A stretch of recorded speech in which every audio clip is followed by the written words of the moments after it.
Hello guys, ಮತ್ತೆ ಒಂದು ಹೊಸ ವಿಡಿಯೋಗೆ ಎಲ್ರಿಗೂ ಸ್ವಾಗತ. ಗುರು, ಈ ವಿಡಿಯೋ ನೋಡಬಹುದು, ಫುಲ್ ಇಂಟ್ರೆಸ್ಟಿಂಗ್ ಆಗಿದೆ. ಗಿಲ್ಲಿ ನಟ ಅಂತ ಎಲ್ಲರೂ ಕೇಳಿರ್ಬೋದು.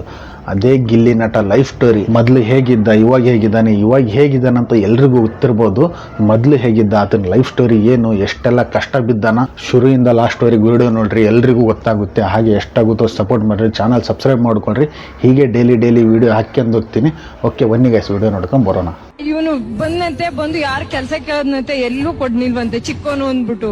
ಆವಾಗ ಹೋಗ್ಬೇಕಾದ್ರೆ ಇವನು ಎಲ್ಲೋ ಚೌಟ್ರಿಲಿ ಒಂದು ಮದ್ವೆ ಐತೈತಂತೆ. ಈ ವಿಡಿಯೋ ಶುರು ಮಾಡೋದು ಇಲ್ಲಿಂದ. 1996ರಲ್ಲಿ ಮಂಡ್ಯ ಜಿಲ್ಲೆ ಒಳಗೆ ನಮ್ಮ ಗಿಲ್ಲಿ ಹುಟ್ಟಿದ್ದು. ಓಕೆನಾ. ಇವ್ರ ತಂದೆ ತಾಯಿಗೆ 3 ಜನ ಮಕ್ಕಳು. ಅದೇ 3 ಜನ ಮಕ್ಕಳಲ್ಲಿ ಲಾಸ್ಟ್ ಮಗ ಅಂದರೆ ಸಣ್ಣ ಮಗ ನಮ್ಮ ಗಿಲ್ಲಿ ನಟ. ಗುರು, ಇವ್ರದ್ದು ಬಡ ರೈತ ಕುಟುಂಬ ಆದರೂ ಕೂಡ ನಮ್ಮ ಗಿಲ್ಲಿ ನಟ ಹುಟ್ಟೂರಿನಲ್ಲಿ SSLC ಮಟ್ಟ ಓದಿದ್ರು.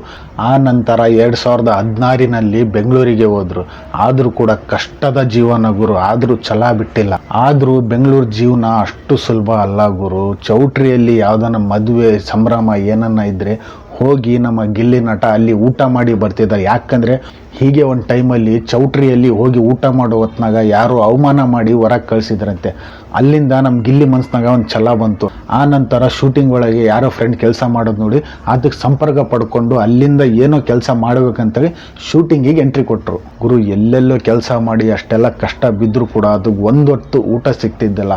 ಆದರೂ ಕೂಡ ಮಲ್ಕೊಳೋಕೆ ಜಾಗ ಸಿಗ್ತಿದ್ದಿಲ್ಲ ಅವನಿಗೆ. ಆ ನಂತರ ಏನಾಯಿತು, ಕಾಮಿಡಿ ಕಿಲಾಡಿ ಶೋ ಒಳಗೆ ಸೆಟ್ ಬಾಯ್ ಆಗಿ ಕೆಲಸ ಸಿಕ್ತು. ಆ ಸೆಟ್ ಹಾಕೋ ಮೂಮೆಂಟ್ನಾಗ ಈತನ ಟ್ಯಾಲೆಂಟ್ ಏನು ಕಣ್ಣಿಡ್ದು ಆಮೇಲೆ ಇಟ್ಟು ಒಂದು ಸಣ್ಣ ಪಾರ್ಟ್ ಕೂಡ ಕೊಟ್ಟರು. ಅಲ್ಲಿಂದನೇ ನಮ್ಮ ಗಿಲ್ಲಿ ಹವಾ ಶುರು ಆಗಿದ್ದು. ನಟರಾಜ್ ಹೋಗಿ ಗಿಲ್ಲಿ ನಟ ಅಂತ ಹೆಸರು ಪಡೆದಿದ್ದು. ಆ ನಂತರ ನಮ್ಮ ಗಿಲ್ಲಿ ನಟ ಸುಮ್ಮನೆ ಇರ್ತಾನ? ನೋ ನೆವರ್ ಗುರು. ಯಾಕಂದರೆ ರೈತರ ಮಗ ಆತ, ಅಷ್ಟು ಜಲ್ದಿ ಸೋಲ್ ಒಪ್ಕನಲ್ಲ. ಅದಕ್ಕೋಸ್ಕರ ನಾನು ಕೂಡ ಶಾರ್ಟ್ ಮೂವಿ ಮಾಡ್ಬೋದಲ್ಲ. ಅಷ್ಟೆಲ್ಲ ಕಷ್ಟ ಬಿದ್ದು ಹೆಸರು ಗಳಿಸಿದ್ರು. ಶಾರ್ಟ್ ಮೂವಿ ಕೂಡ ವೈರಲ್ ಆಯಿತು. ಆ ನಂತರ ಕಾಮಿಡಿ ಕಿಲಾಡಿ ಸೀಸನ್ 4 ಒಳಗೆ ನಮ್ಮ ಗಿಲ್ಲಿ ನಟ ಹವಾ ಶುರು ಆಗಿದ್ದು, ನಮ್ಮ ಗಿಲ್ಲಿ ನಟ ಕದರ್ ಶುರು ಆಗಿದ್ದು. ಆ ಜರ್ನಿ ಇನ್ನವರೆಗೂ ನಿಂತಿಲ್ಲ. ಎಲ್ಲಿಗೆ ಹೋಗಿ ನಿಂತಿದೆ ನೀವೇ ನೋಡ್ರಿ. ಓಕೆನಾ. 2022ರಲ್ಲಿ ಕಾಮಿಡಿ ಕಿಲಾಡಿಗಳು ಸೀಸನ್ 4 ಶುರುವಾದಾಗ ಅದಕ್ಕೆ ಆಯ್ಕೆಯಾಗಿ ಜನರನ್ನ ರಂಜಿಸಿದ್ರು. ಕೊನೆಗೆ ವಿನ್ನರ್ ಪಟ್ಟ ಸ್ವಲ್ಪದರಲ್ಲೇ ಮಿಸ್ ಆಗಿ ಫಸ್ಟ್ ರನ್ನರ್ ಅಪ್ ಆಗಿ ಹೊರಹೊಮ್ಮಿದ್ರು. 3 ಲಕ್ಷ ಕ್ಯಾಶ್ ಪ್ರೈಸ್ ಕೂಡ ಸಿಕ್ತು. ಗುರು, ಅದೇ ಶೋ ಒಳಗ ಸೆಟ್ ಬಾಯ್ ಆಗಿ ಕೆಲಸ ಮಾಡಿ ಅದೇ ಶೋ ಒಳಗ ರನ್ನರ್ ಅಪ್ ಆಗ್ಬೇಕಂದ್ರೆ ಅಷ್ಟು ಸುಲಭ ಅಲ್ಲ ಗುರು. ಅದು ನಮ್ಮ ಗಿಲ್ಲಿ ಕೈಲೇ ಸಾಧ್ಯ. ಯಾಕಂದರೆ ಬಡ ಕಲಾವಿದ, ಇವನ್ ಕೈಲೇ ಸಾಧ್ಯ ಅದು. ಓಕೆನಾ.